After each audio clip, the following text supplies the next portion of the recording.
Hey, hey, hey. What do you know? This is the Melv Live show. And how's everyone doing?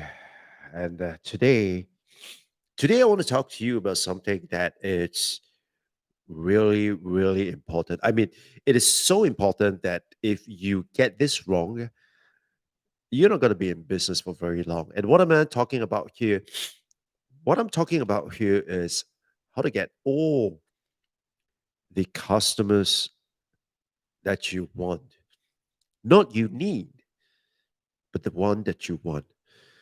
Now, before I dive deep, let me kind of take you back a few steps first. So, when I first started my consulting business, that was in 2002. One of the key struggle that I had was that being a new kid on the block, what that means was that whenever I go and see people, they would ask me for a track record. And obviously, being new, I had no track record at all. And so, what would most people do? Well, most people, what they would probably do was that they will lower the prices that they charge, right? They will lower the fees so that they can play it at the price level. So, if someone who is established is charging like 10,000, you would go in at 8,000. I didn't do that. Now, the reason why I do not do that is I firmly believe in the kind of work that we do. And as a result of that, I am not going to discount my value just so as to get a customer because in the short term, I may get the customer that I need, but this may not be the customer that I want because I may be getting someone who is just willing to go with another service provider just because he or she is providing it at a couple of $1,000 cheaper. But what happened is that along the way, you're going to feel that just because you have charged lesser, you would now have to take on more clients. As a result of that, you lose that motivation to want to do the work or at least do the work well. And so you may procrastinate, you may give all kinds of excuses, or you are just delivering work that is suboptimal. And so what I did was I shared with my partner at the point in time, and I said, look, we are going to maintain the same prices as the established boys. And what we're going to do is we're going to find a different way to get into the market. And so we did a lot of stuff, right? I mean, we throw a lot of stuff at the wall and see what stick. Well, the truth of the matter is that many of the things didn't quite work or didn't work as well as we would like it to. But the one thing that worked led us to this breakthrough. So the one thing that worked actually helped us grow by 350%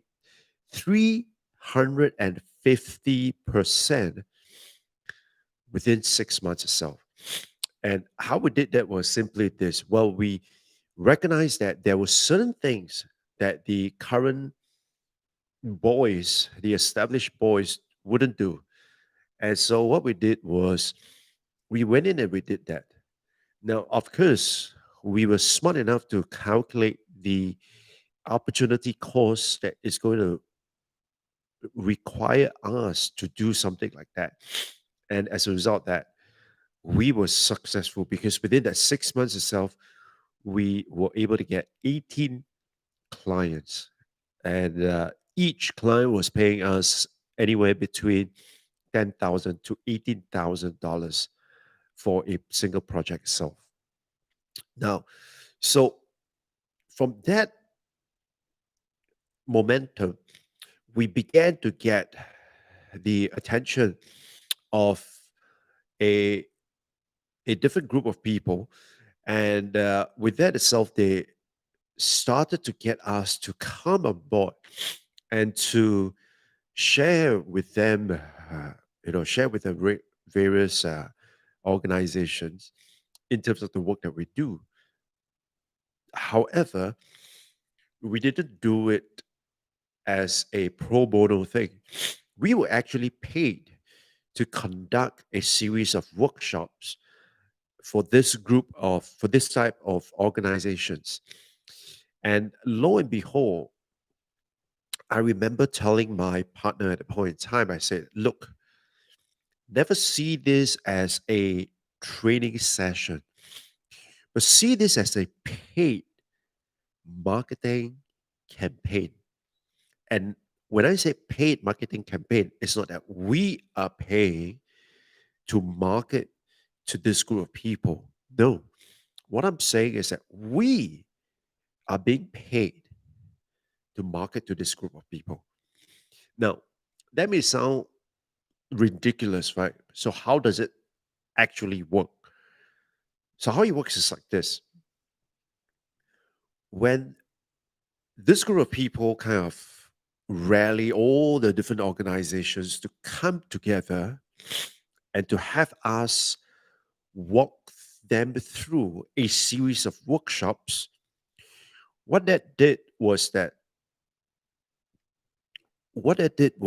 it allowed us to position ourselves as the authority, and with us being the authority itself, it places us at a different level because now with all these 18 clients in our portfolio, we were able to share stories, experiences, as well as the ins and outs of organizations like theirs.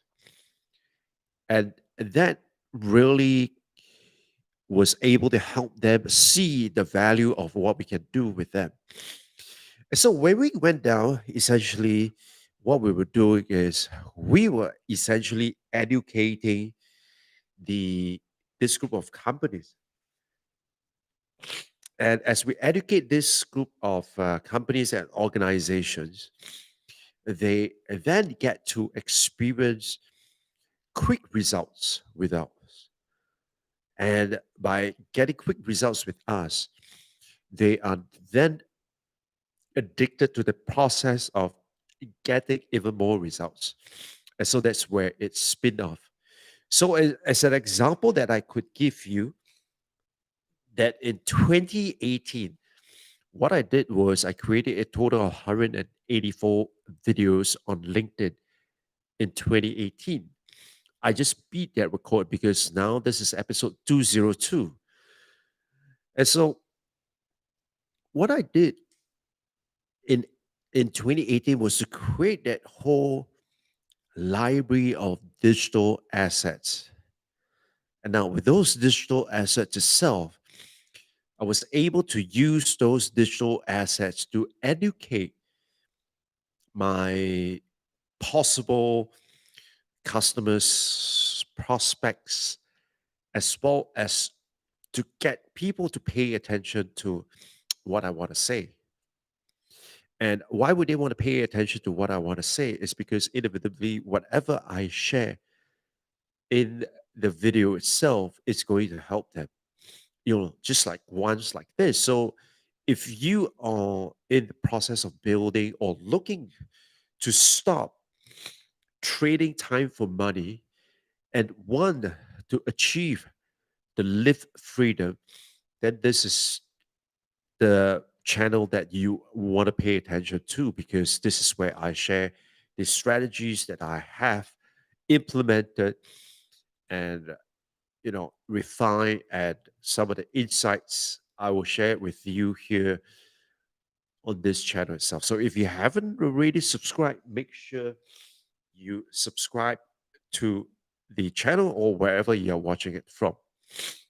So back to the story, it's in 2018 I created all these videos, and the main aim was to educate my prospective customers as well as prospects.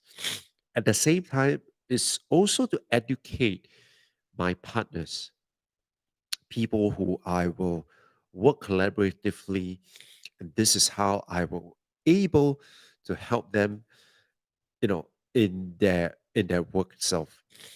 And so by helping them, you build relationship, because on one hand you are giving them something for free, and you're helping them achieve results, right? And once they are able to implement what you share with them, and they are able to achieve the results that you promise, then what's going to happen is you're going to build that level of trust with them. And at the same time, they start seeing results that probably, in the past, they weren't able to see the results.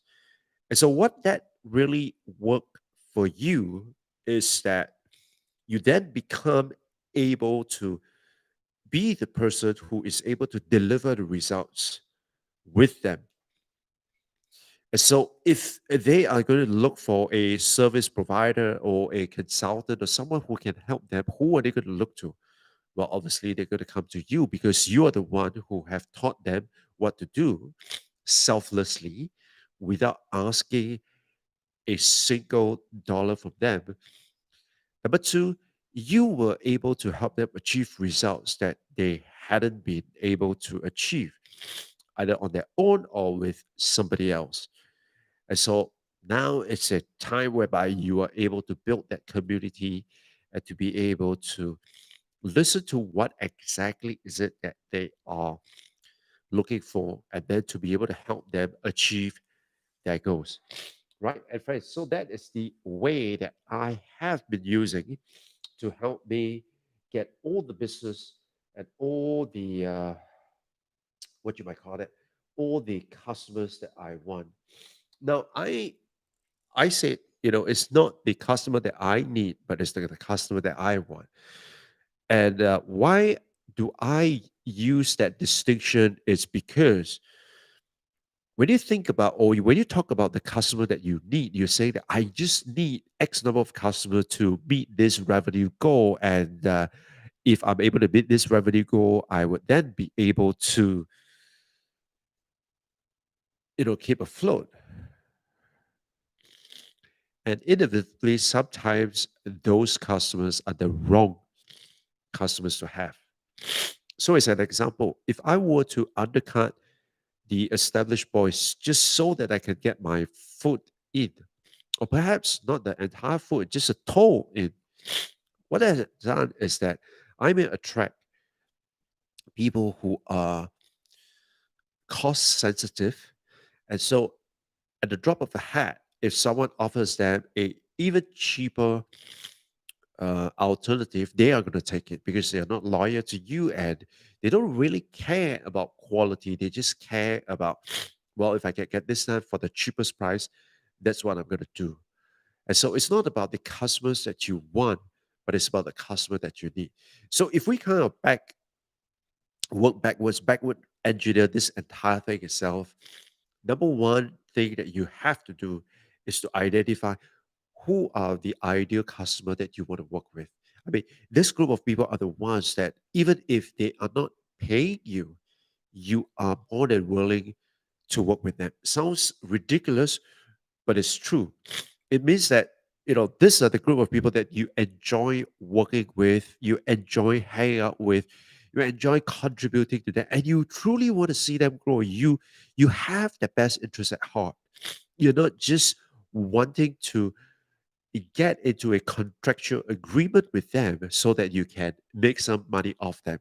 These are the group of people that you really are concerned for. You want to see them succeed, and you place their interest probably even above yours. These are the group of your ideal customers. So number one is to identify who are your ideal customer.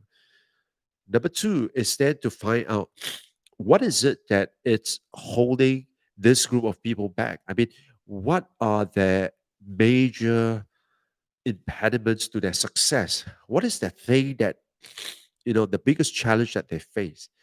Find that out and then create a series of content to be able to help them solve that particular challenge itself. As long as they are able to make a progress based on the strategies and the techniques that you share with them, they are able to make progress and see some level of success or a breakthrough. And that's when you have them, you know, eating out of your hand, because by then they will be saying that you are the one who was able to help them solve their problem, help them achieve their goals, and help them make progress. They want to know what else do you have to offer. And more importantly, if you do that selflessly, why? Because these are the group of people that you, even if they do not pay you, you want to work with them. And so that really have that great exchange of energy and positive vibes. And this is where a great relationship is going to start.